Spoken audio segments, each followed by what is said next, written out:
Go. Good afternoon, everybody. Welcome to the third and final Sports Production Leaders Briefing.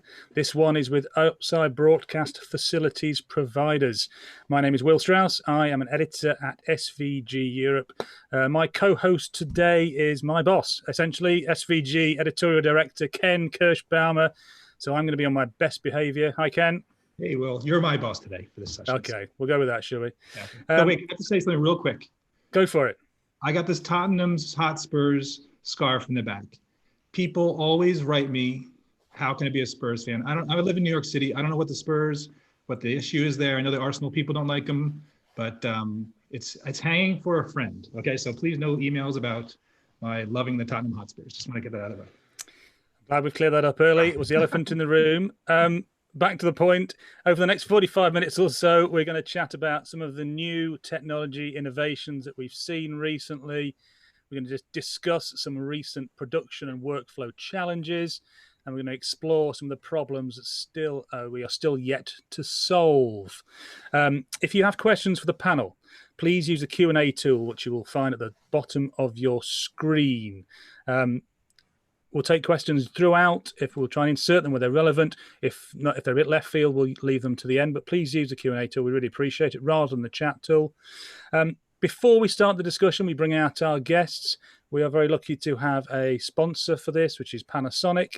They've been with us all week. So for the third and final time this week, please welcome Guillaume Krier, who's Head of New Business and Market Development for Panasonic. Guillaume, over to you. Thanks, Will. Hello, everyone, and thank you for joining us for this final webinar in the Leaders Briefing series. During the previous sessions, I talked briefly about the massive disruption that all of us are currently facing in our businesses. And I also talked about how Panasonic approaches innovation and why we think that more than ever, innovation in technology continues to rewrite the possibilities for business.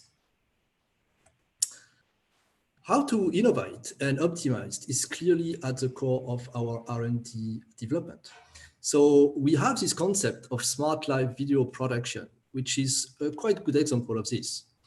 Behind this smart live video production is the notion that Panasonic is going beyond the development of simply making great products. For many years now, Panasonic has been devoted to enhancing the usability of its product, making integration into pre-existing systems easier, and doing so providing cost efficiencies for all of our customers. Smart live production includes PTZs and system cameras, tracking systems, switchers, IP platform, in addition, of course, of projection and professional displays. As an extension to the previous sessions, I would talk today some more about some concrete innovations, again, that we are bringing to the market to help our customers overcome specific problems. I talked on Tuesday about our new PTZ cameras and the adoption of protocols such as NDI and SRT to facilitate remote production, and also about the support of the 3D protocol, which contributed greatly to make AR and VR affordable and accessible for much more customers.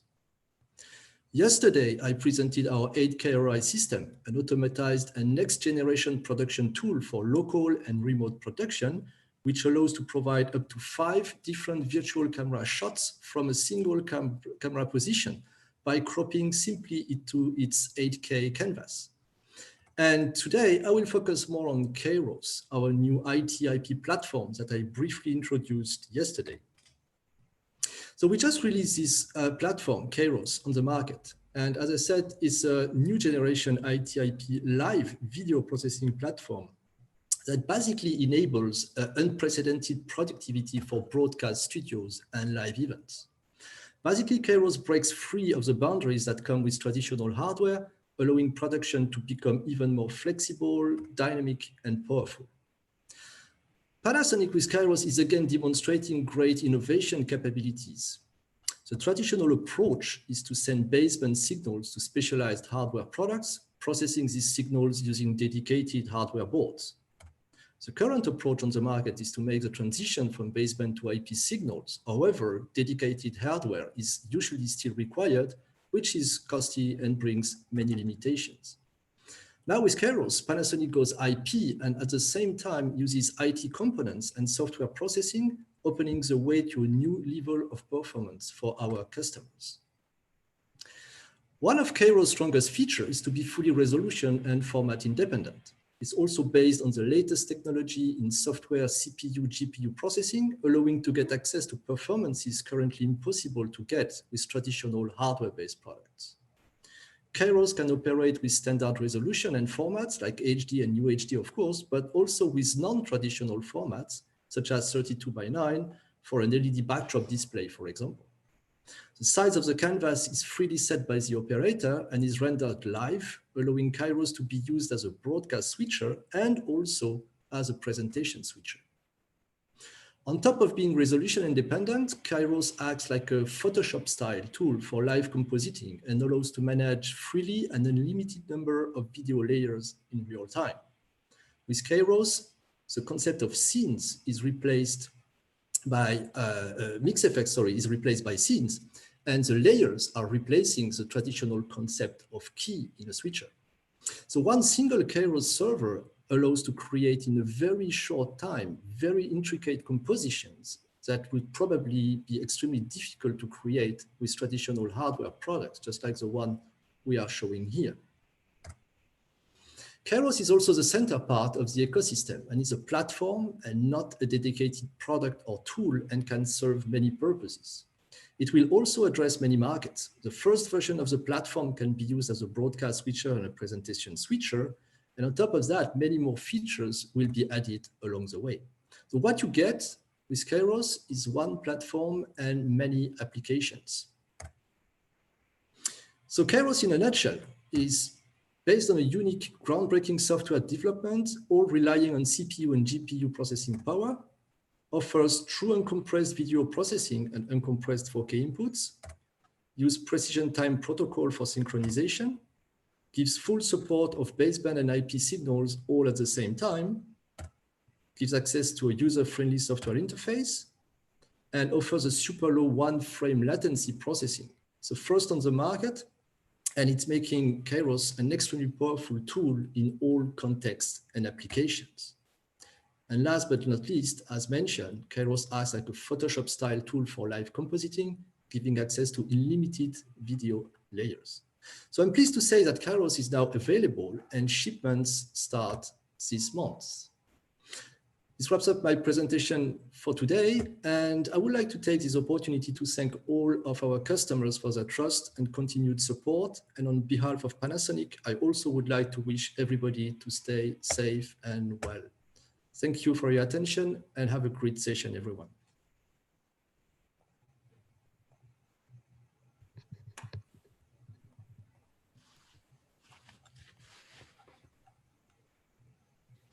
Thanks, Guillaume, so much for that. Okay, so it's time to start our panel discussion, and we have a great group of 3 top-level executives joining us with 3 of the top companies in Europe in remote production. Please welcome Richard Morton from CTV Outside Broadcast, Andrew Jordan from NEP, and Wolfgang Rie from TV Skyline. Gentlemen, great to see you all. Thank you. Hope you're all doing well. Very good. Glad to be here. Thanks. That's what I like to hear. Thank all you right, very much. Now, obviously, if in normal world, we would have been at the IBC last year, having this at the Delamar Theater. It would have been wonderful. The Amstel Heinekens would have been flowing. So we wanted to kind of start with kind of talking about what you might have seen last week at IBC, but what you have seen, because I know the technology innovations are going on, and you are getting obviously the press releases. I'm sure you're reading all of our blogs and videos and stories, keeping up to date. So I want to start with Richard as far as has there been anything last 2 months or so that you've seen in terms of new products or innovations that you think will make a big difference for CTV? Yes, well, first of all, thanks for having us all along today, and of course for missing our annual IBC trip. But the big news from CTV and the work I've been busily engaged with over the past 6 months or so is the delivery of our brand new IP truck, which, as it happens, is departing for its first job this weekend. So we're all very excited about that. And it's a triple expando truck comprising of a data center and separate trucks with really big, massive production spaces. So as far as technology that we're looking at, it's technology that falls in line with our growing IP infrastructure, and also supporting our existing legacy trucks as we wish to bring everything together into a modern IP ecosystem. So looking for versatile, multi-purpose devices, of which, of course, some of them are in the brand new truck, with it being so up to date. Things like the Imagine SMP, the Imagine Communications have recently released new processing options for this equipment. So this is something of huge interest to us as they continue to expand and develop it, and we can use that in the IP world and the SDI world as well. Grass Valley have released the K-Frame XP, which we've been eagerly awaiting for full raster UHD IP production. And perhaps something to look out for later on this year. As we know, EVS acquired Axon in recent months, and I think feeding into our IP world, Axon and EVS products feature quite heavily at the core of what we do here at CTV, both in hardware and software.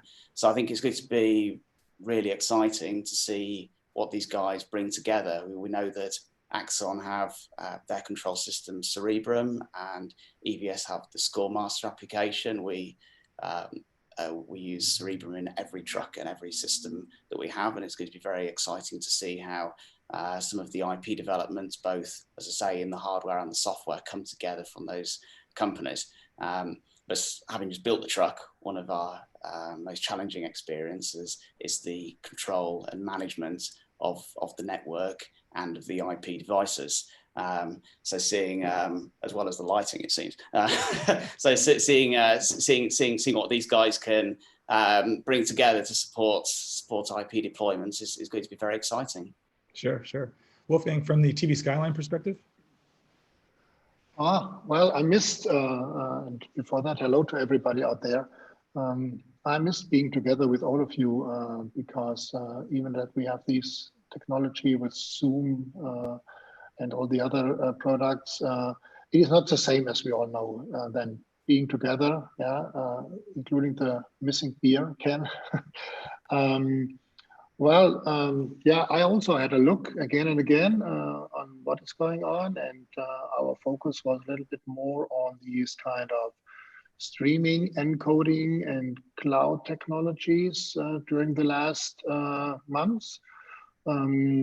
Fortunately, we do have a quite modern fleet of OB vans at TV Skyline.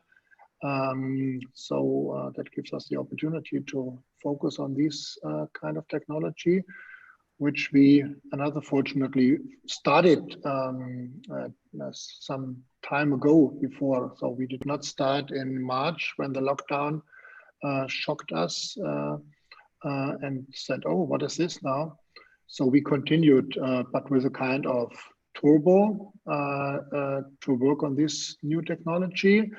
Training the people, it's the typical vision engineer, audio engineers need to get additional new knowledge in that new IP, streaming IT world.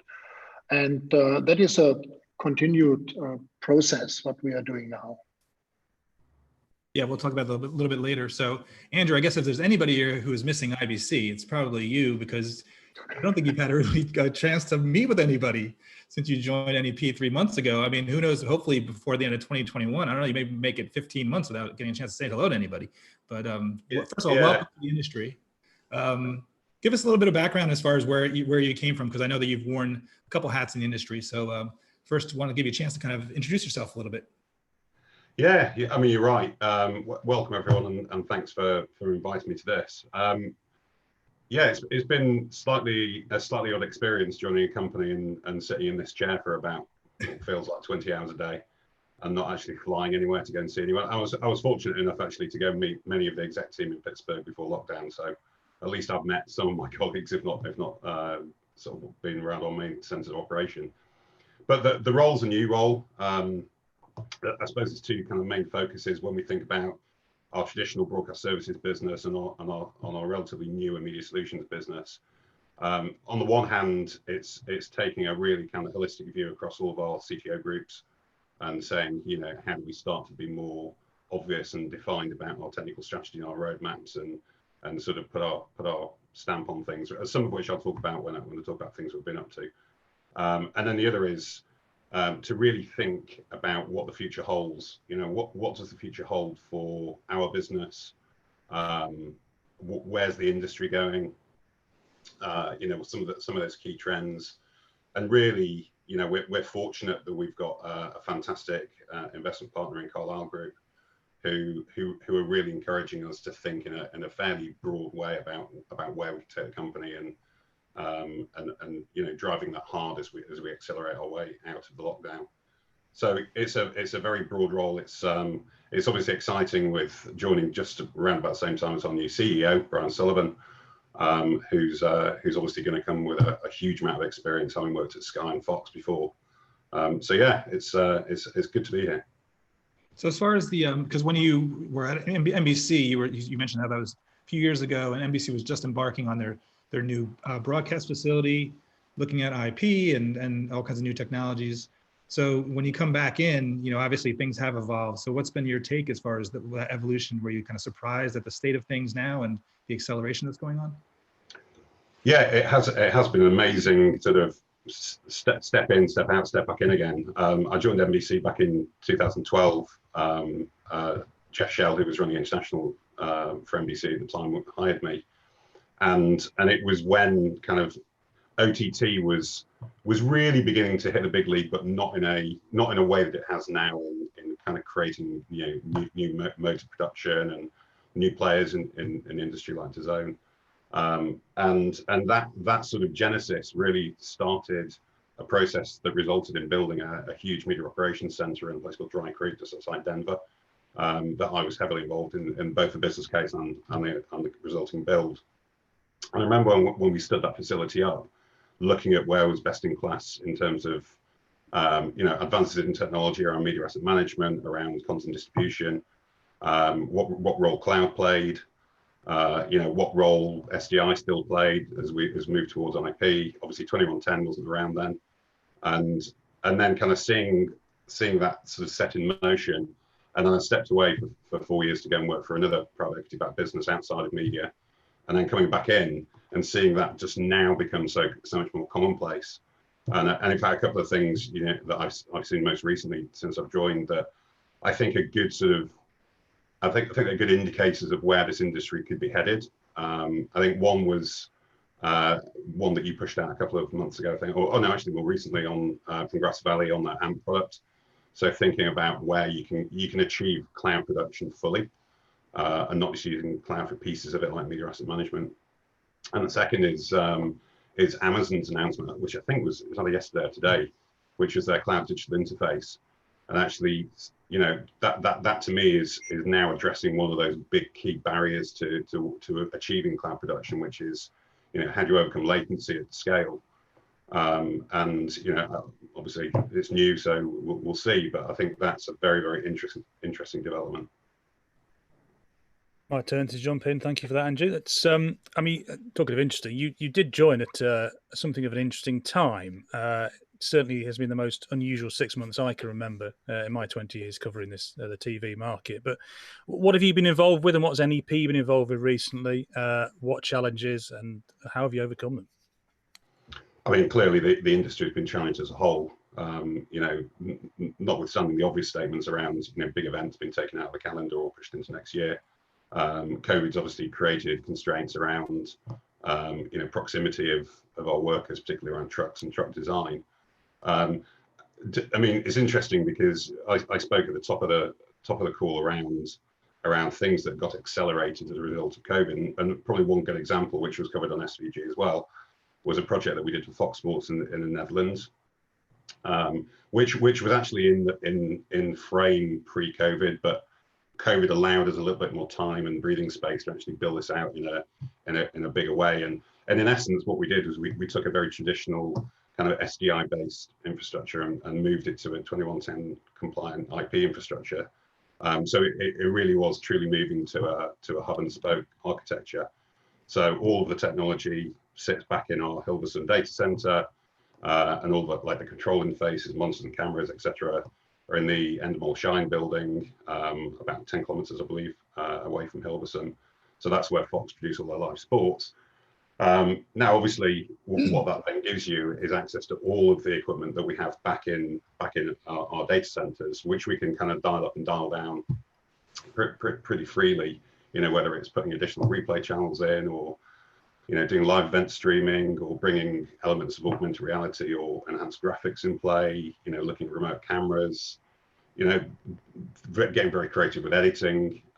It's a good showcase of how you innovate through a crisis, in my view. It's not a case of, oh, we've got to go in lockdown and we can't actually do anything new. It's demonstrated that capability is there and it works, and it creates hugely advantageous economics. So I think that's one that I would put up there as saying it's a real success story for us. Thank you. Yeah. So Richard, along those lines, obviously you guys have decided to launch a new facility in the midst of a pandemic, for remote operations. Can you give a little bit of an overview of that facility and what it's going to mean for CTV going forward? As you look to, I guess it's not on wheels, right? It doesn't move. It's here in High Wycombe. It's about 200 meters from where I'm sat at the moment. And as Andrew's just saying, the pandemic has oddly resulted in a few interesting success stories, and the EMG UK ROC is certainly one of those. So here is EMG, of course, EMG being CTV, telegenic, KCS, and broadcast RF. We've built a ROC comprising of multiple control rooms, primarily for live BT and BBC sports here in High Wycombe. Of course, the main challenge was the pandemic, the timescale, the reduced team numbers that we had during the time, and the project had to be developed rapidly. Fortunately, we had a very experienced team of people from CTV and telegenic. The design to delivery was basically 3 weeks. The design stage had to be quite fluid. As we were putting drawings together, as we were installing cables, we were testing the workflow with BT Media and Broadcast and ROB trucks. We're having a lot of discussion about topics such as latency, networking, intercom communications, redundancy. How can we provide a resilient, fail-proof service as people had expected before? And of course, we were having to repurpose existing building spaces. So there's a lot of building work to repurpose these spaces. We had to install power, air conditioning, furniture. The technical integration had to be installed. And in and amongst all of this, of course, the protective screens, the air purification systems are an integral part of what we're doing here in the ROC. That bit is the new normal, if you like. And proving that safety workflow was just as important as proving the production workflow and the technical workflow. It was quite a complex sort of coordination to bring all these things together. And outside of this, of course, we're trying to build all this stuff. And like us, suppliers weren't operating at full capacity. So we're wanting things quickly on a reduced lead time, on a reduced time scale. And the suppliers were having to find ways to meet our deadlines, as well as us complete the project on time. So as I say, timing and coordination in ensuring safe COVID environments during the build and after the build, and of course maintaining that today and onwards has been key. Of course, and it is remote production, so ROB trucks are still on site, providing the on-site facilities. So they had to be modified to be COVID safe and to have similar facilities in to continue the on-site operation. But thankfully, we had a very focused team, And in 3 weeks, we delivered 3 operational galleries for the restart of the football season. You know, and it's been a brilliant success.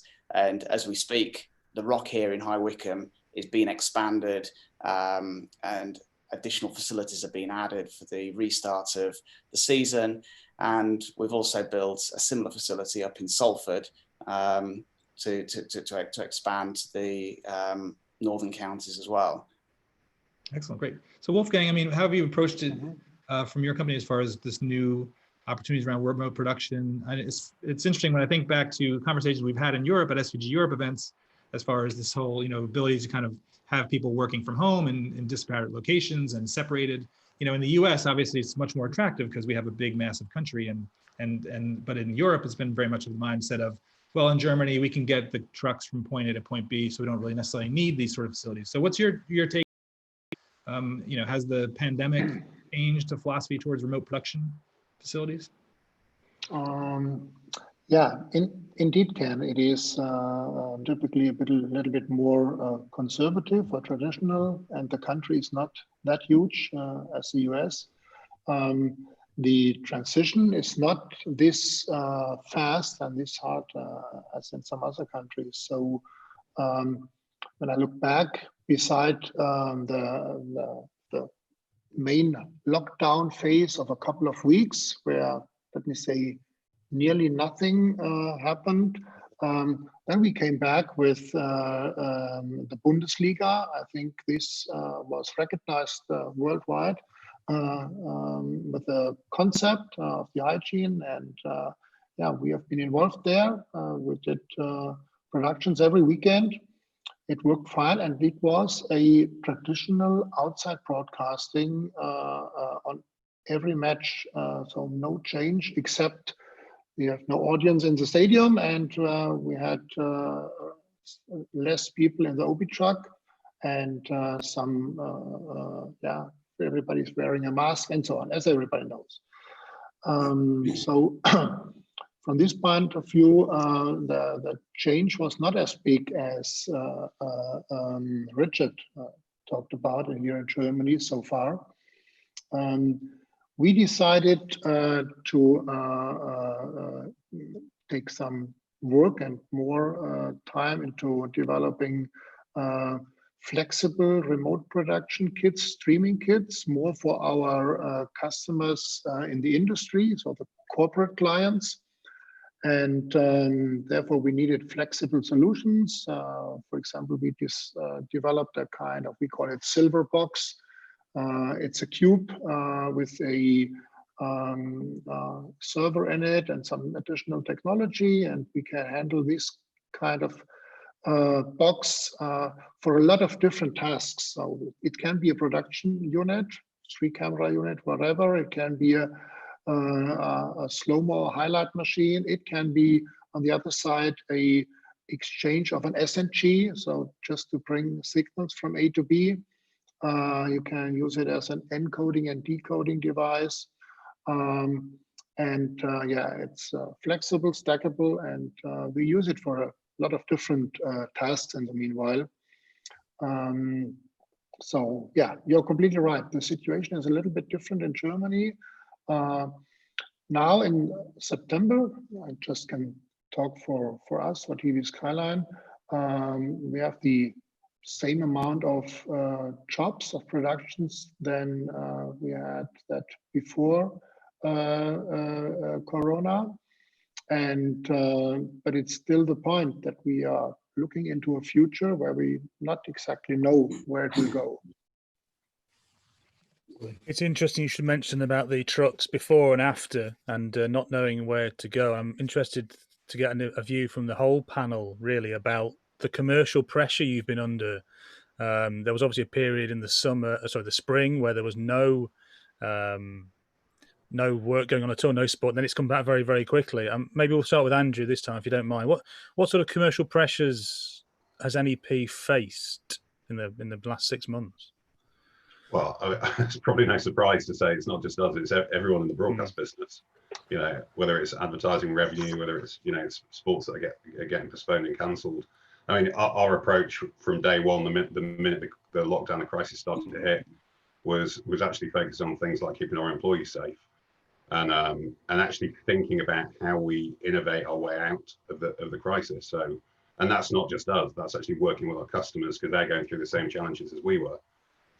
So whether that's, you know, sort of thinking about virtual audience solutions, you know, for when sport comes back, obviously without audiences, then that's not anything that we were considering innovating before, because we didn't need to. But that, as I said, I think what that does is it creates a sort of a protectionist approach to our business, because it allows us to work positively with the customers, rather than just kind of going, oh no, we're all doomed, everyone's furloughed, you know, it's terrible.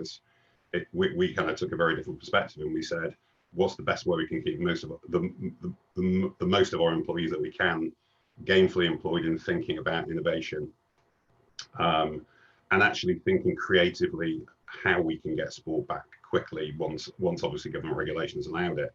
So, you know, some of the stuff that I was talking to about before, related to centralized production, or you know, cloud-based solutions, you know, think about workflows in a different way, where, as I say, where human to human proximity stops becoming an overhead. You know, it allows you to still achieve the exact same production, but you're doing it in a slightly different way. So I'd say we kind of came through this in a way that made us stronger and better. And I'll give you another example from our live events side of the business. So we put a lot of effort into thinking about what virtual events look like, and I don't just mean Zoom webinars. I mean where you've actually got virtual, you know, studios. And the great thing about that is, I think once live events start coming back, as in audience-based live events, those virtual experiences will probably stay. You know, because corporations will want to supplement their in-person meetings with what the wider reach that those virtual solutions present. So, you know, in everywhere that we looked, we thought really carefully and creatively about how we could use technology in a way that, as I say, we either may have done it before, but in a longer time frame, or that we never even thought of. And that put us in a really, really strong position once sports started to come back. Thank you. If you're doing virtual events, you should perhaps talk to us, as we're stuck on Zoom. Richard, bringing you on this very similar subject, is there anything that your clients can do potentially to help make sure this ecosystem stays healthy? Well, it's kind of echoing some of the things that Andrew's just said, really. I mean, everything's very fluid at the moment. Things seem to be consistently on the move, you know, even for established productions. You know, the enhancements that we're being asked for are different, they're varying, you know, and it's really all of us together just need to engage in forward thinking. We all need to think forwards together. And from my point of view, as the head of projects, as somebody who is at CTV, involved in the responsibility of delivering solutions to clients, you know, so as long as we know what people want to achieve, then we can find ways to achieve it. You know, it's about the innovation, it's about forward thinking, it's about trying to predict what people might want to do, but having a bit of a steer on the sorts of visual results that people desire. Then we can go away and try and find things. And of course, that might be to do with how people logistically wish to work as well. You know, what are the desires for working on site, for home workers, for remote production. A case of knowing, I'd say, really, from my point of view as the projects person. Thank you. So I guess following up on the whole virtualization and sort of some of the themes of the cloud and all these things that came up earlier, you know, what I find interesting is, obviously, you know, when this whole thing started, one of my first thoughts was, you know, the future of your businesses, right? Because they're very capital intensive. You know, what's the ripple effect as far as if the revenue is not coming in, how do you kind of commit to building new trucks and making that investment? But, you know, and unfortunately not having any be an IBC, there's all this virtualized systems, which could move from a CapEx to an OpEx. So in general, I mean, what do you see as the challenge for building new facilities? I mean, will virtualized hardware systems make it easier for you to build facilities in the future. You know, and then therefore the focus of your value proposition isn't necessarily having that big arsenal of hardware, but rather your expertise and your ability to kind of really shape a project properly virtually. Wolfgang, I'm going to start with you, put you on the spot. Yeah, that is a not so easy to answer question. I think one of the things we have to realize is we pretty well know about the time we can use the equipment what we bought in the past. You know, we know exactly, okay, a camera chain will last, I don't know, 4, 5, 6, 7 years, depending on the company. Some use it longer. Lenses you can use a little bit longer, other things shorter. These new equipment, these encoder technology, these streaming capacities, we do not know at the moment how long they will last, or let me say how long we can use it. Yeah, some people, I don't know, working with MPEG-4, others working with MPEG-5, and others are working already on MPEG-6, you know, and so that is something which makes it a little bit difficult at the moment. And I think the service providers, like we all are here, have to be very careful in the decisions of the investments in this kind of technology. And I think, well, Richard or Andrew, I think maybe you'll have a similar thinking, or you can help me in that. Well, yeah, but well, Andrew, let me put you on the spot, because I think you have, having worn the NBC hat, so you've seen both sides of this equation, right? So we're hitting an opportunity for the NBC to say, guess what, we're just going to spin up the US Open channel for 3 days and then spin it down and what have you. So what do you see as this new mix of what your clients may want and how you can serve them differently with this whole virtualized world? Well, I mean, I think this move to virtualized hardware, cloud, you know, this has been around in every industry for a long time and in varying stages of maturity. And I think all we're seeing is it beginning to kind of land in scale within the media industry because of some of the previous barriers to getting that to work at scale, such as, you know, overcoming the latency challenge.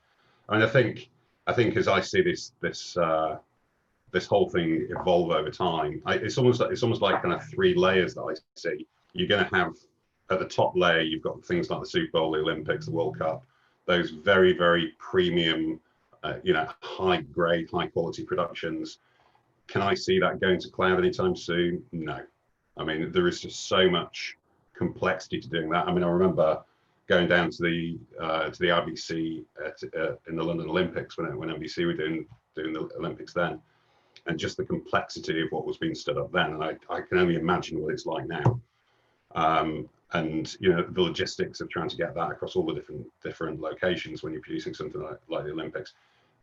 There will be elements that cloud will play a part in that, but will it go to full cloud production anytime soon? No.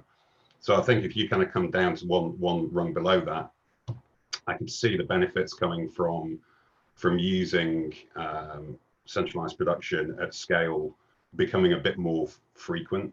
Some of it's been fueled by COVID, obviously, because it gives you options around, you know, things like remote commentary that we wouldn't have ever entertained before, and certainly that comes down a lot to what our clients are wanting from a production partner, because, you know, there's a lot of people actually quite like going to the stadiums to do the commentary, and sticking them in a box somewhere, you know, 500 miles away is not very inviting.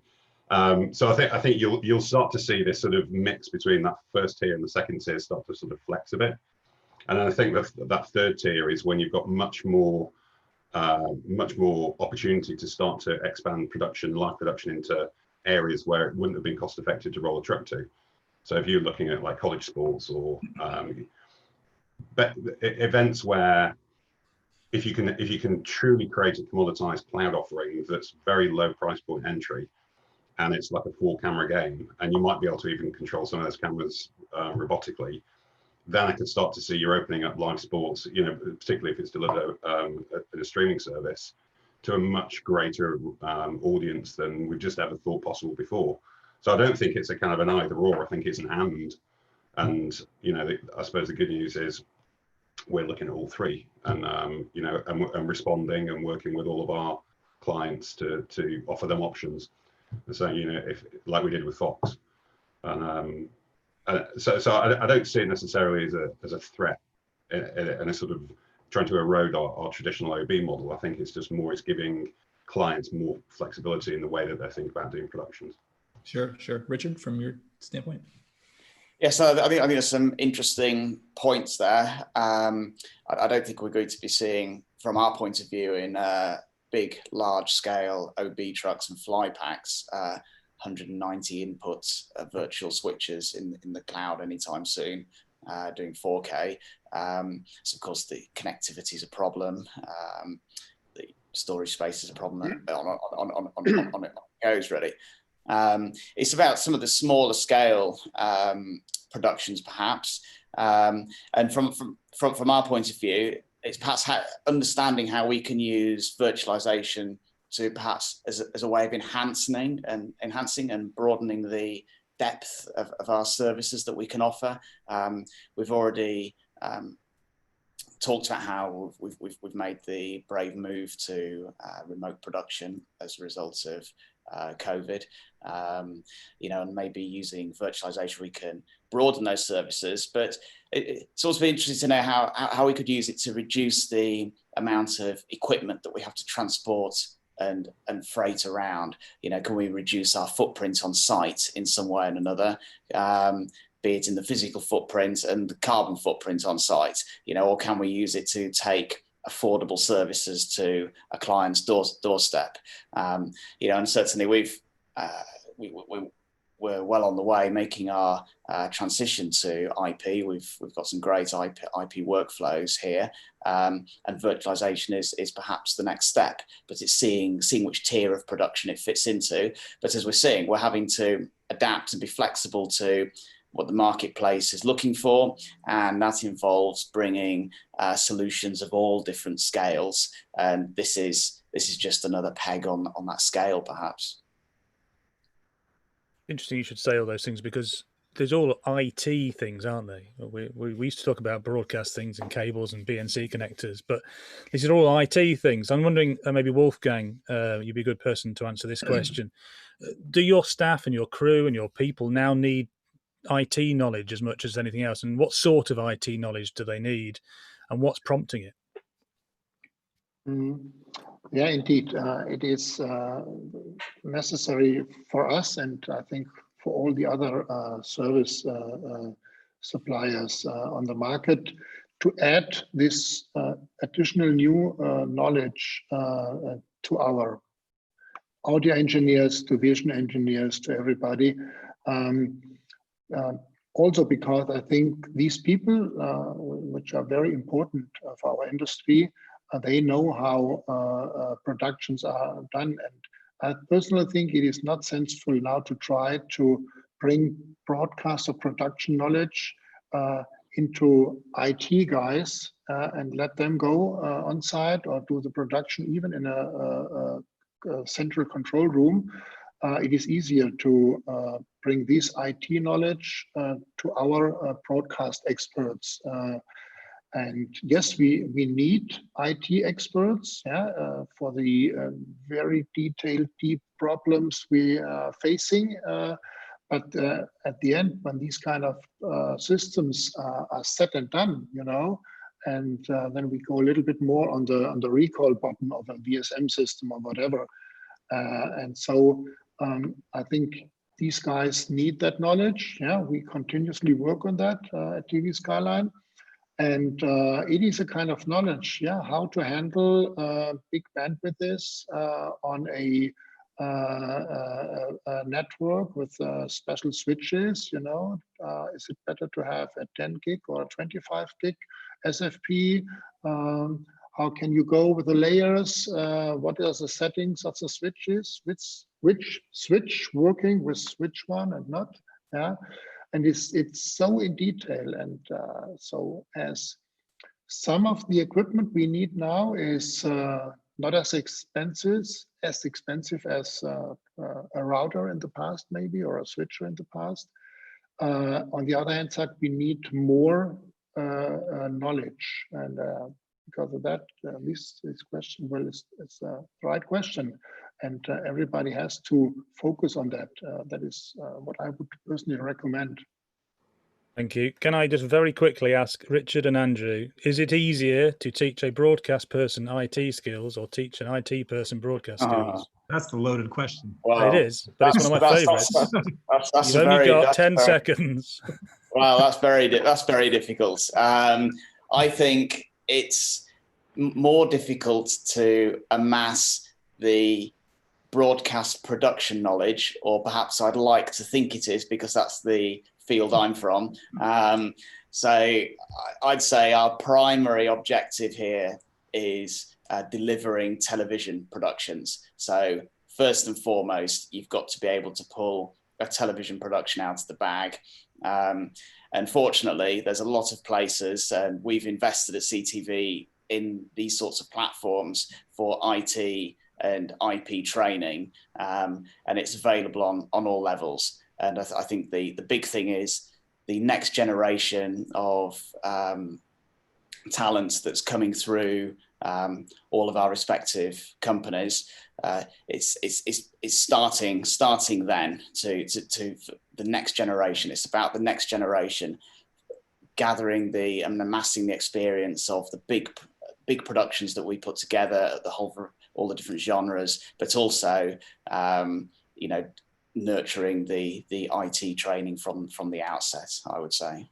Yeah, I think that was a yes. Andrew, yeah, broadcast to IT or IT to broadcast, which is easier?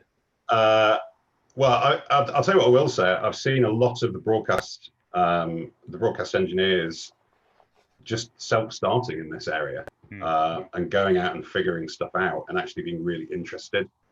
If I think about some of the stuff that we built internally around control, principles around things like software-defined networking and how you optimize the use of IP workflows is, that's language that could be spoken by an IT person, but the broadcast guys are really they're neck deep in understanding it and then trying to get the best from it. And I suppose, not dodging the question, but I've not seen that type of sort of self-starting happening in the other direction. I'm not saying it doesn't happen, I just haven't seen it. Fair enough. 3 out of 3. Also, I guess you've seen, and Richard, want to follow up on talking some UHD and HDR, but also just to follow up real quick. I mean, I think a few years ago, people probably thought the IT systems would be much more work intensive to deploy, but it seems like the broadcast industry has kind of made things very plug and play, regardless of whether it's IP or, good old fashioned SDI and baseband. Do you kind of feel that? So it's not necessarily the burden as much as people thought. We were thinking about doing a COTS switch, right? An off the shelf Cisco switch, and then you'd have to kind of figure it out. But it seems like it's a lot more intuitive than maybe we thought it would be. I think it depends which day of the week you catch me on, to be honest. This is truthfully been quite a journey for the past year and a half, really. We've been working on this. A year and a half ago, we started our lab in a room here, which started off with a very small scale setup. And then we've developed it into this data center and suite of production spaces that follows it round on the end of some fiber cables. In and amongst, we've done a few impressively large productions along the way, all IP as proof of concept, but also as a great way of delivering to the clients. So I wouldn't say that it's all been straight out of the box by any stretch of the imagination. There's been a few tears and sighs along the way, but I'll tell you what, the results are looking really good. And I suppose I'm the person that's had to be there helping to bring the project along. But hopefully for the incoming engineers that are going to be operating the truck on a daily and weekly basis, it will enable them to have some of the experiences that you're talking about, Ken. There you go. Cool. So yeah, well, I know that one of the key drivers 2 or 3 years ago was UHD and HDR, right? You can't really do UHD without IP. So Are you all still seeing interest in the UHD, or is that kind of, I know that in Europe you guys are actually ahead of us, I think, in the US, but is UHD still trugging along as far as HDR, or is there anything been pushed back because of the pandemic? Richard? Well, our Sky Cricket has continued in UHD, so we've been broadcasting that in UHD. The Euromedia Rock enables UHD HDR remote surface production, and that's attracted quite a lot of interest and bookings in the past and coming weeks. But I suppose just at the moment, really more than UHD HDR, it's been these demands for other services that might previously have been there to supplement a main production, such as the virtual audiences through, Zoom, Skype, using things like Live View, this sort of integration. And we've had some incredibly successful productions with this. We did the Ranganation series, which was aired on BBC throughout lockdown. That was a lot of Zoom and Skype, that's that sort of contribution, and we've seen that develop into other programs as well. So since then, we've done the BAFTA Television Awards, which has had a virtual audience. We've done Britain's Got Talent, which has had a virtual audience, and we've also been working on other fixed rig shows that have utilised Skype and Zoom for remote production elements. So really, it's the focus has really been on some of these additional services rather than perhaps fresh UHD HDR inquiries. Really, that all that stuff's just continued as it was, and we've developed the remote working around it and developed some of these additional services to solve requirements. Who knew at the beginning of 2020 we'd be talking about Skype and Zoom over HDR? That wasn't on my roadmap, I can tell you that much for free. We're coming towards the last 10 minutes now, so I've got some big and I think quite important questions to ask you. I'm going to start with Wolfgang. We've talked about problems we've already solved. What problems are there still to be solved? What else are you looking to, what challenges and problems are you still looking to solve? Yeah, maybe it's not what you want to hear, but from my point of view at the moment, sometimes it's less the technological problems, more than times we are facing that logistic and staff problems in that times, to have enough people driving from A to B, or to be allowed to go to a place A or B. So this is a challenge, and it is difficult to make plannings today for a production which will be in 3 or 6 weeks, and things are changing every day. So just an example from this morning, we are supposed to do a football game in Vienna now on Sunday, but yesterday the German government decided that Vienna is now a risk area. That means everybody who's coming from Vienna has to go into a 2 weeks quarantine. Yeah, and these kind of decisions, where you do not have anything to say, we are all sitting on the passenger seat, in this moment. It's what I'm talking about the challenges. On the technical point of view, from our side, it is not that difficult. No, we are good to go before the pandemic, and we are still good in that. So is your crew already there? They're already in Vienna? And now? No. It's on Sunday, and now we are discussing with the client. It's this afternoon how we will solve the problem. There is maybe a solution that they get a quick test, and with receiving the result after 10 or 12 hours, and then they do not have to go into a quarantine.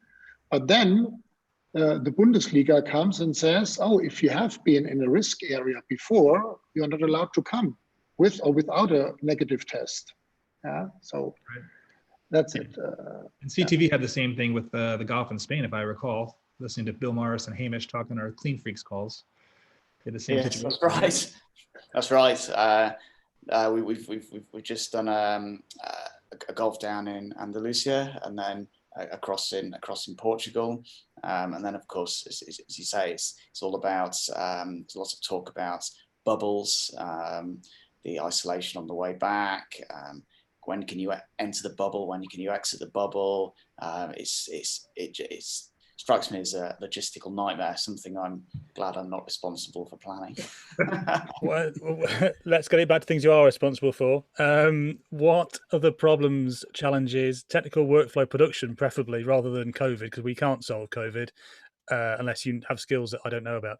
What other production, technical, or workflow challenges are still to be solved, Richard? Well, I think there's clearly a lot of demand for the remote production on different scales, as we said before. So from our point of view, it's how can we maintain supply for the demand, juggling the facilities that we've got to keep the provision of remote facilities, and of course, some of this stuff was put together quite quickly, and we've all been on quite a quick learning curve with how to deliver some of these facilities. So and a lot of it's working. It's all working. Everything's working very well and has been incredibly successful. But now it's about how to streamline the deployment. How can we standardize our deployment offerings? How can we streamline technical support to home workers? You know, we have a variety of home workers that sometimes, in some situations, using their own equipment, in some situations, using our equipment. Wherever possible, we've tried to deploy PC-based solutions to people's homes for remote workers. We came up with a PC-based VPN solution during the lockdown, and that's been incredibly successful. So through a small package, it was interesting to hear Wolfgang talk about his silver box. Made me think a little bit about what we've been doing here. Really, you send this package to somebody's house, and they can have a real intercom panel like they have in the truck, because people expect to have the sorts of services they have on the desk in the truck on their desk at home, right in front of them. And by delivering PCs, it means we can also deliver additional services and facilities through that PC to the remote workers. So as things scale up, be it intercom, be it video, be it contribution feeds, panels, it's possible to do that. So for us, it's how we can standardize that, how we can streamline the support, and just make things a little bit cuter, really. Understood. Andrew, is there anything still from NEP's point of view? What problems are you still to solve, if any? I've never heard anyone call technology cute before, but so you know, I think the way that I would describe it is that things are just getting more complicated now, and by that I mean the variation in operational models, the variation in technical models. You know, we've talked about cloud production, we talked about remote or centralized production. They all impose a new set of problem solving on you. I mean, you know, if I was to single one thing out, I would probably say connectivity. You know, if you're in a world where you've now got to think much more in a much more complex way of joining up a load of events, particularly if you're in the US where they're geographically spaced apart. You know, how do you do that in a way that's still efficient from a cost perspective, but also efficient in using new advances in technology, whether it's, you know, Amazon solution, whether it's bundled 5G.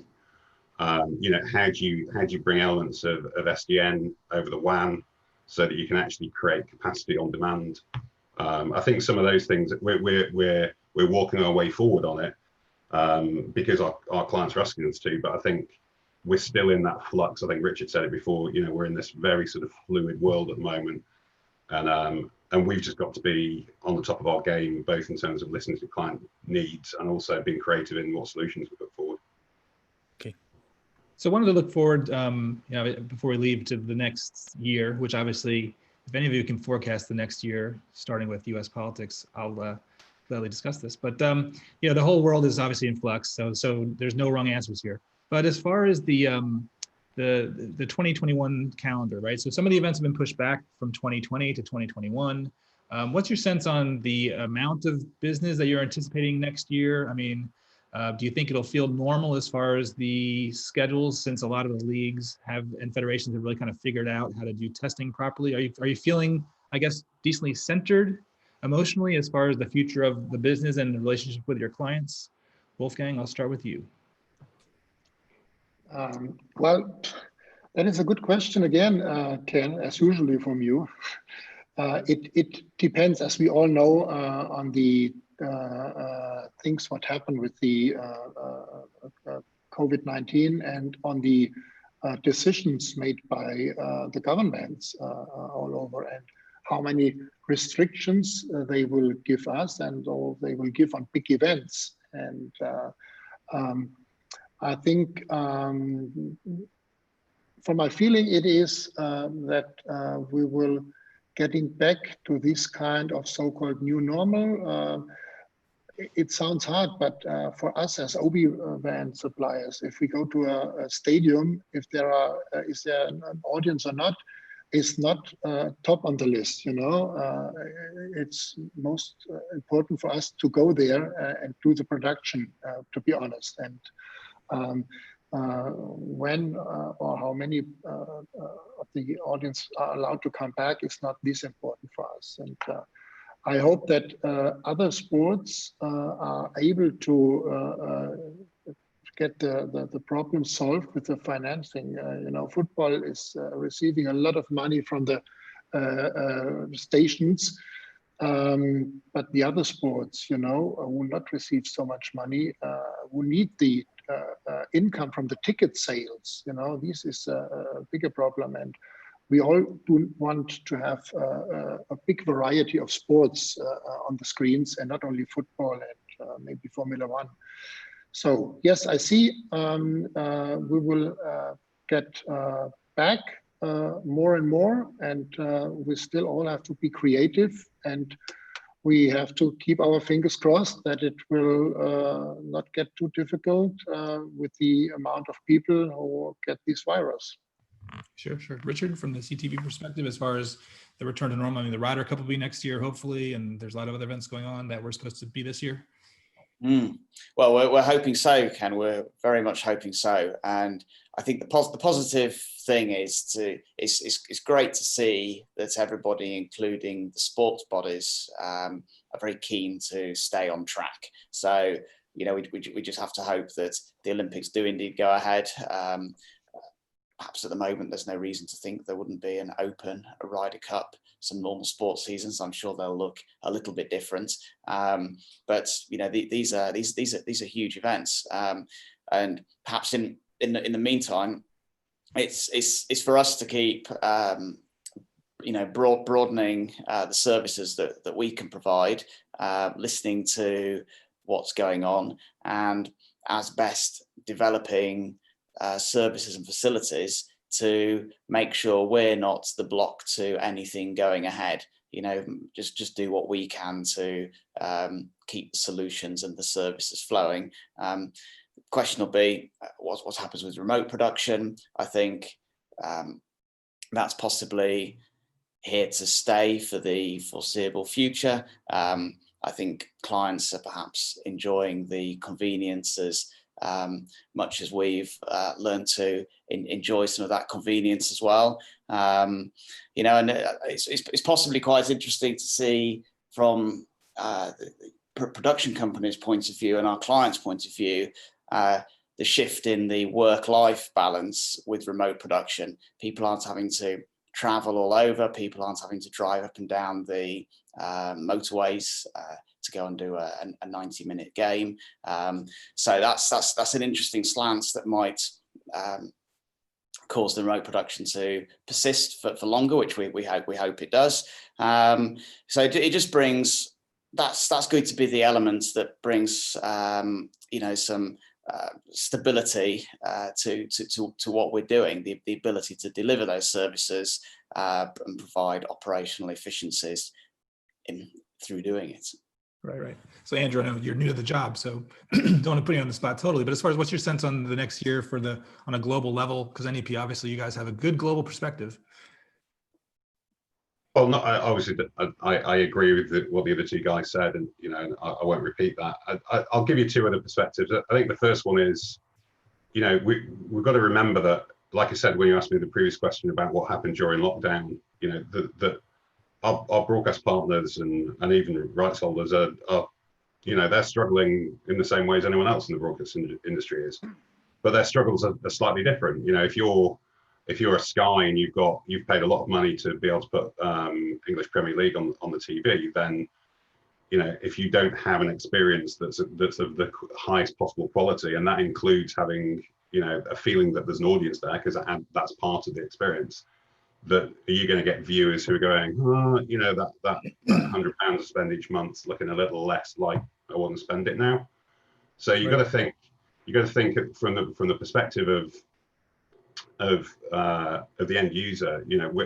We're about creating experience, we're about creating entertainment, and I think on the proviso that these events are going forward, what can we do working in conjunction with our partners to get really, really creative and create new things that can be presented, whether it's delivered digitally or not, to augment that experience away from things that can't be solved for, like putting audiences fully back into stadiums again.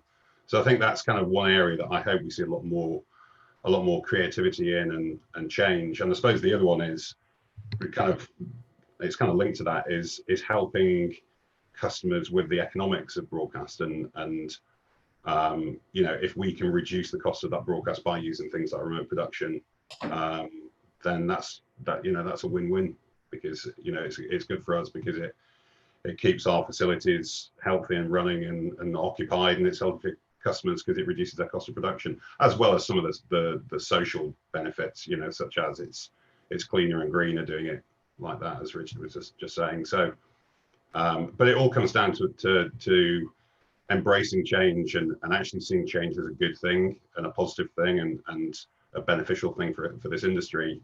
And it all also comes down to partnership. And this is a partnership industry. This is all about people wanting to work together, and we've seen strength that came from that through the lockdown. Sure. Thank you for that. We've just got one question from the audience. If somebody would like to take this, I'd be most grateful. They're saying from a couple of the previous answers, there looks to be a growing requirement for more capabilities in resource management. That's both for people and technology. Is that the case? Is there a growing requirement for more resource management? Who wants to take that? Well, I'll take that if you like. Cool. I wouldn't say it's growing. I'd say it's changing. We've always had to do resource management because we've got to plan out where trucks need to be at any point in time, make sure they've got the right equipment and the right crews.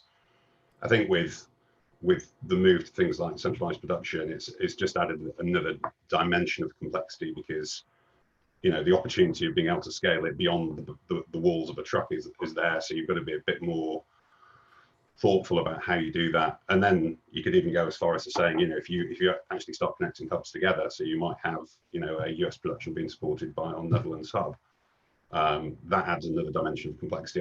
So I'd just say it's I wouldn't say it's getting increased. I'd just say it's just getting a bit more. You've got to put more thought into it.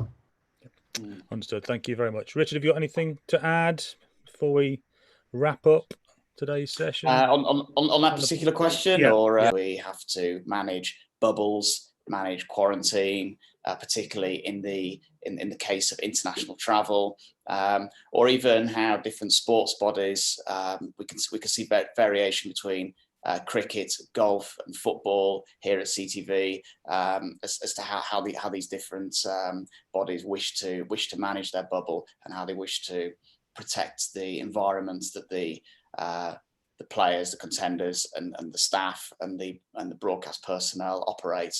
So that's kind of an ever-changing feast with the news as well. Absolutely. Thank you very much. Unfortunately, that's it now. We're actually over time. Thank you to everybody who's come and listened today. I hope you found it useful. I certainly found it very interesting and very enjoyable. Huge thank you to Panasonic. Without their support, we couldn't do things like this.